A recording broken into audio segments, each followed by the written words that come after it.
வணக்கம். நீங்க வீட்டு வாசல் அதாவது காலையில வாசல் தெளிக்கும்போது, நான் சொல்ற மாதிரி நீங்க தெளிச்சு பார்த்தீங்க அப்படின்னா, கண்டிப்பா உங்க வீடு பாசிட்டிவா இருக்குங்க. வீட்ல வந்து ஒரு வீடு மங்களகரமா இருக்கணும் அப்படின்னா, கண்டிப்பா காலையிலயும் சாயங்காலமும் வாசல் தெளிக்கணும் அப்படிம்பாங்க. ஒரு சில பேர் வந்து ஈவினிங் தெளிக்கிற பழக்கமே கிடையாது. பொதுவாவே மகாலட்சுமி வர்ற டைமிங் வந்து அந்த 6 டூ 7 அந்த விளக்கு பொருத்துற அந்த நேரம் தான் சொல்லுவாங்க. அதனால கண்டிப்பா நம்ம வீட்டு வாசல்ல வந்து தெளிச்சு கோலம் போட்டுருக்கணும் அப்படின்னு சொல்லுவாங்க. சில பேர் ஈவினிங் தெளிக்கவே மாட்டாங்க. ஒரு சில பேர் தெளிச்சு மட்டும் வச்சுருவாங்க. கோலம் போட மாட்டாங்க. கோலம் வந்து கண்டிப்பா போடணும். ஏன்னா கோலம் போடாத இடம் எது அப்படின்னா, அமாவாசை வந்து முன்னோர்கள் வந்து வர்ற நேரம் வந்து கோலம் போடக்கூடாதுன்னு சொல்லுவாங்கல்ல. அதனால நம்ம மகாலட்சுமி வர்ற நேரம் வந்து நீங்க கோலம் போடல அப்படின்னா, மகாலட்சுமி திரும்ப போயிருவாங்க அப்படின்னு சொல்லி கேள்விப்பட்டிருக்கேன். அதனால தான் பொதுவாவே காலையில, சாயங்காலம் 2 நேரமே வீட்ல கோலம் போடணும். கோலம் போடாத வீடு வந்து அமங்கலம் அப்படின்னு சொல்லப்படுது. அதனால கண்டிப்பா நீங்க காலையில, சாயங்காலம் கண்டிப்பா 2 வேளையும் கோலம் போடுங்க. நீங்க காலையில வாசல் தெளிக்கும்போது, நான் சொல்ற மாதிரி தெளிச்சு பாருங்களேன். உங்க வீடு கண்டிப்பா பாசிட்டிவா இருக்கும். அது மட்டும் இல்ல, உங்க வீட்ல ஒரு சண்டை சச்சரவுகள் ஏதாவது ஒண்ணு உங்க வீட்ல அடிக்கடி நெகட்டிவா ஏதாவது ஒரு பிரச்சனை வந்துகிட்டே இருக்கு அப்படின்னா, கண்டிப்பா நம்ம வீட்டோட வாசல நீங்க இந்த மாதிரி செஞ்சு பார்த்தீங்க அப்படின்னா, உங்க வீடு வந்து கண்டிப்பா பாசிட்டிவா இருக்குங்க. அத நீங்க ட்ரை பண்ணி பாருங்க. நீங்க வந்து வாசல் தெளிக்கும்போது எடுத்த உடனே போய் கீழ இறங்கி வாசல் அந்த மாதிரி தெளிக்காதீங்க. உங்க வீட்டு வாசல்ல படி இருக்கும்ல, அந்த படியில வந்து முதல்ல நீங்க தெளிச்சுட்டு தான் அதுக்கப்புறம் கீழ போகணும். கீழ போய் அந்த வாசல தெளிக்கணும். ஒரு சில பேருக்கு இந்த விஷயம் தெரியாது. அதனால சொல்றேன். பொதுவாவே நீங்க காலையில வந்து ஈவினிங் கிடையாது. காலையில வந்து அந்த நடைப்படியில வந்து சண்டாளன் அப்படின்னு சொல்லிட்டு ஒரு அசுரர் வந்து படுத்திருப்பாராம். அந்த நேரம் வந்து நம்ம காலையில எந்திரிச்ச உடனே நம்ம கால், பாதம் வந்து அந்த நடையில படக்கூடாது அப்படின்னு சொல்லப்படுது. அதனால தான் முதல்ல நடையில வந்து தண்ணிய தெளிச்சுட்டோம் அப்படின்னு சொன்னோம்னா, அவரு எந்திரிச்சு போயிருவாராம். இது வந்து முன்னோர்கள் அந்த காலத்துல ஃபாலோ பண்ணது. அது எனக்கு தெரிஞ்சதுனால நான் உங்க கூட இன்னைக்கு ஷேர் பண்றேன். தெரியாதவங்க தெரிஞ்சுக்கோங்க. ஏன்னா பொதுவாவே நீங்க காலையில தெளிக்கும்போது வந்து நடைப்படிய ஃபர்ஸ்ட் தெளிச்சுட்டு தான் நீங்க கீழ போணும். அதாவது நீங்க கேட்னாலும் சரி, உங்க வீட்ல நிலைக்கதவு அத ஓப்பன் பண்ணும்போது வர்ற படினாலும் சரி, முதல்ல வந்து அந்த படிய தெளிச்சுட்டு தாங்க நீங்க கீழ இறங்கி உங்க வீட்டு வாசல தெளிக்கணும். எப்பவுமே இறங்குன உடனே நீங்க வாசல தெளிச்சுட்டு படிய இது பண்ணாதீங்க. முதல்ல நீங்க கதவ திறந்த அடுத்த செகண்ட் நீங்க கீழ இறங்கவே கூடாது. படியில தண்ணிய தெளிச்சுட்டு தான் நீங்க பண்ணணும். ஏன்னா சண்டாளன்னு சொல்லிட்டு இருக்க அந்த அசுரர் வந்து எல்லார் வீட்லேயும் அந்த ஒரு இதில் படுத்திருப்பாங்க அப்படின்னு சொல்லுவாங்க. அது எதுக்காக அப்படின்னா, உங்களுக்கு இந்த விஷயம் தெரியுமான்னு தெரியல. பொதுவாகவே நம்ம வந்து வாசல் தெளிக்காமல் வீட்டில் இருந்து யாருமே வெளியே போகக்கூடாதுன்னு சொல்லுவாங்க. அது வந்து பக்கத்தில் வாக்கிங் போகிறதா இருந்தாலும் சரி, இல்லை கடைக்கு காஃபி குடிக்க அந்த மாதிரி ஒரு சில பேர் காலையில் எந்திரிச்சோடனே வெளியே போவாங்க. அது வந்து நீங்கள் ஆண்களோ பெண்களோ யார் வெளியே போகிறதா இருந்தாலும் சரி, உங்களுக்கு ஃபுல்லாக டைம் எடுத்து கோலம் போட்டுட்டு என்னால் போக முடியாதுன்னு சொல்கிறவங்க நடையில் வந்து லைட்டாக தண்ணி தெளிச்சுட்டு நீங்கள் வெளியே போங்க. ஏன்னா கண்டிப்பாக இது தாங்க நீங்கள் செய்யணும். ஒரு சில பேர் வந்து செய்வாங்க, சொந்தக்காரங்கலாம் வெளியே போவாங்க, போனதுக்கப்புறம் தான் கரெக்டாக வாசல் தூப்பாங்க, அதுக்கப்புறம் வாசல் தெளிப்பாங்க. அந்த மாதிரி செய்யக்கூடாது. ஏன்னா போன உடனே ஒருத்தங்களை தூக்குறது வந்து அமங்கலமான வீட்டில் தான் இது செய்வாங்க. நீங்கள் பார்த்துருப்பீங்க. ஒரு இறந்த வீட்டில் வந்து அவங்கள தூக்கிட்டு போனதுக்கப்புறம் உடனே அந்த இடத்துல தெருவை எல்லாமே உடனே தூத்து விடுவாங்க, க்ளீன் பண்ணுவாங்க. இதை நான் ஓப்பனாக சொன்னதுக்கு என்னை மன்னிச்சுக்கோங்க. ஏன்னா தெரியாதவங்களுக்காக தான் இந்த விஷயத்தை நான் சொல்கிறேன். அதனால் அந்த மாதிரி செய்யாதீங்க. நீங்கள் இறங்கணும் அப்படின்னா முதல்ல நடையை நீங்கள் தெளிச்சுட்டு அதுக்கப்புறம் பண்ணுங்கள். பெண்கள் வந்து நீங்கள் நடையில் வந்து கதவை திறந்த உடனே நடையில் தண்ணியை நல்லா தெளிச்சுட்டு அதுக்கப்புறம் கீழே போய் வாசல்லாம் தெளிச்சுட்டு அதுக்கப்புறம் கூட நீங்கள் நடைப்படியை வந்து நீங்கள் இன்னும் கொஞ்சம் நல்லா கிளியராக கூட தொடச்சிக்கோங்க. அதனால் சொல்ல வரேன். அதுக்கப்புறம் நீங்கள் வாசல் தெளிக்கும் போது வெறுமனம் நீங்கள் தண்ணியை வச்சு தெளிக்கக்கூடாது. அது வெள்ளி செவ்வாய் தான் நீங்கள் மஞ்சள் யூஸ் பண்ணணும் அப்படின்னு கிடையாது. ரெகுலராகவே நீங்கள் வந்து மஞ்சள் பொடி கலந்து யூஸ் பண்ணுங்கள். ஒரு சில பேர் வந்து சாணப்பொடி வந்து பயன்படுத்துகிறாங்க வாசலில். அது கெமிக்கலாக என்னங்கிறது தெரியல.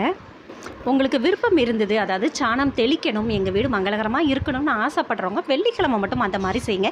ஆனால் சாணப்பொடியை பற்றி எனக்கு தெரியல. சாணம் வந்து நீங்கள் ஏதாவது மாட்டுத்தொழு அந்த மாதிரி இடத்துல நீங்கள் போய் அந்த சாணத்தை எடுத்துகிட்டு வந்து உங்கள் வீட்டில் மாடியில் வந்து வெயிலில் நல்லா காய வச்சுக்கோங்க. அது நல்லா காஞ்சிரும். அதுக்கப்புறம் அதை நல்லா உதுத்துக்கோங்க. அதாவது பொதுவாகவே நல்லா காஞ்சிருச்சு அப்படின்னா அது சாம்பல் மாதிரி நல்லா உதிர்ந்துடும். இல்லது ஏதாவது கல்லை வச்சு நல்லா இடித்து வச்சுக்கோங்க. அதுக்கப்புறமா நீங்கள் அதை தெளிக்கும் போது அந்த தண்ணியோட இந்த சாணத்தையும் சேர்த்து அந்த பொடியும் சேர்த்துட்டு அதுக்கப்புறம் கண்டிப்பாக மஞ்சள் பொடி கலந்துக்கோங்க.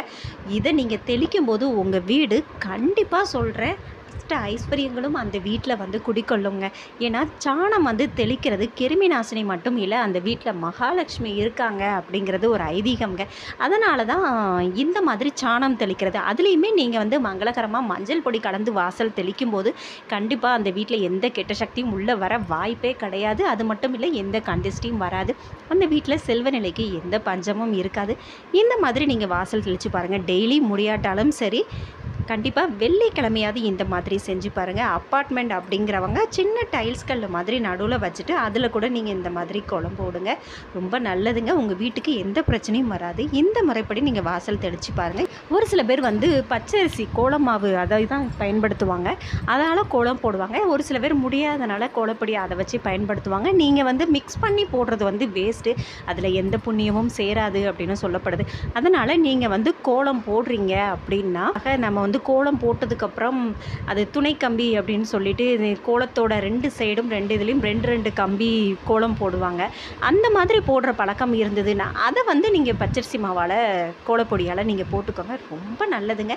உங்களுக்கு இது ஃபுல்லாக போட முடியாதவங்க இந்த மாதிரி போட்டுக்கோங்க. கண்டிப்பாக எறும்பு வந்து சாப்பிடுங்க, குருவி கூட வந்து சாப்பிட வாய்ப்பு இருக்குது. நீங்கள் இந்த மாதிரி பண்ணுங்கள். கண்டிப்பாக வாசல் தெளிக்கும் போது வெறுமனை தெளிக்காதீங்க, மஞ்சள் பொடி கலந்து தெளிங்க. ரொம்ப மங்களகரமாக இருக்கும். அது மட்டும் இல்லை, நீங்கள் மஞ்சள் பொடி நல்லா தெளித்து முடிச்சுட்டு கடைசியில் நீங்கள் நடைவாசலை மிச்சம் இருக்கிற தண்ணியை வச்சு நல்லா தொடச்சிக்கோங்க. மஞ்சள் பொடி நிலைவாசலுக்கு வந்து மஞ்சள் தண்ணியை வச்சே நீங்கள் டெய்லி வாஷ் பண்ணுங்கள். ரொம்ப நல்லது. எல்லா செவ்வாய் மட்டும்தான் ஒரு சில பேர் வந்து கலர் கொடுப்பாங்க. நீங்கள் டெய்லியுமே அவுட்லைன் மட்டும் ஏதாவது கலர் பொடியை வச்சு கொடுங்க. அல்லது நடுவில் வந்து மஞ்சள் கலர் கோலப்பொடியையும் நடுவில் அதுக்கப்புறம் குங்குமம் கலந்த அந்த கலர் இருக்கும்ல, அந்த சிகப்பு கலர் கோலப்பொடியையும் வச்சு நீங்கள் அந்த டாட் மாதிரி நீங்கள் வச்சிங்க அப்படின்னா மங்களகரமாக அவ்வளோ அழகாக இருக்கும். அந்த வெள்ளை கோலப்பொடிக்கும் இதுக்கும் அவ்வளோ அழகாக இருக்குங்க. நீங்கள் இதை ட்ரை பண்ணி பாருங்கள். வெள்ளி செவ்வாய் நீங்கள் ரெகுலராக எப்போ மாதிரி கோலம் போடுங்க. ஆனால் கண்டிப்பாக இந்த மஞ்சள் கோலப்பொடியும் சிகப்பு கோலப்பொடியும் சேர்ந்து நடுவில் ஒரு பொட்டு வச்சுட்டு நீங்கள் அதை பண்ணும்போது ரொம்ப நல்லது. அதுக்கப்புறம் நீங்கள் கோலம் போடுறது வந்து எப்போவுமே தெற்கு திசையை பார்த்து நீங்கள் கோலம் போடாதீங்க. அதே மாதிரி கோலம் முடிகிற திசையும் வந்து தெற்கு திசையில் இருக்கக்கூடாது அப்படின்னு சொல்லுவாங்க.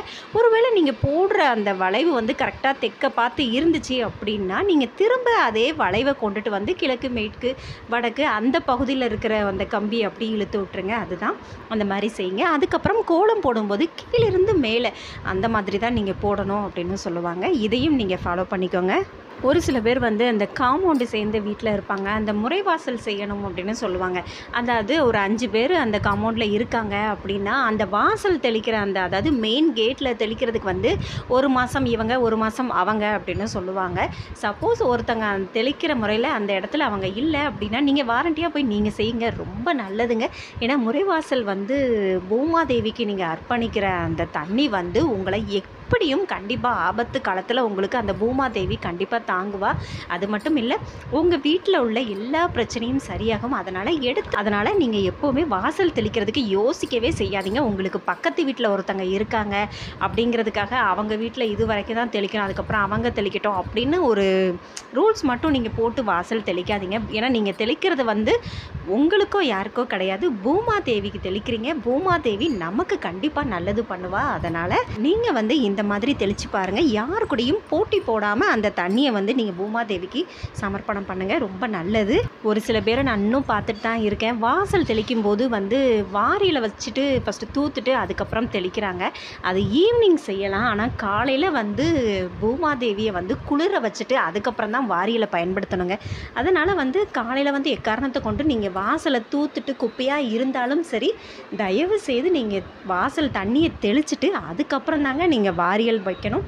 பூமாதேவியை எடுத்த உடனே வாரியில் வச்சு நீங்கள் கிளியர் பண்ணக்கூடாது. பூமாதேவியை நல்ல குளிர தண்ணியை தெளிச்சுட்டு அதுக்கப்புறம் நீங்கள் வாரியல் பயன்படுத்துங்க. ஒரு சில வீட்டில் வந்து இலை அந்த மாதிரிலாம் இருக்கும், அதனால தான் அப்படி செய்கிறேன் அப்படின்னு சொல்லுவாங்க. ஆனால் அதை பண்ணக்கூடாது. நல்லா தெளிச்சுக்கோங்க. அதுக்கப்புறம் நீங்கள் குப்பையை அள்ளிக்கோங்க. எனக்கு தெரிஞ்ச விஷயத்தை தான் உங்கள் கூட ஷேர் பண்ணுறேன். வீடியோ உங்களுக்கு பிடிச்சிருந்தது அப்படின்னா இந்த வீடியோக்கு ஒரு லைக் பண்ணிவிட்டு என்னோடய சேனலை சப்ஸ்கிரைப் பண்ணிவிட்டு பாருங்கள். ப்ளீஸ் எனக்கு ஒரு சப்போர்ட் பண்ணுங்கள்.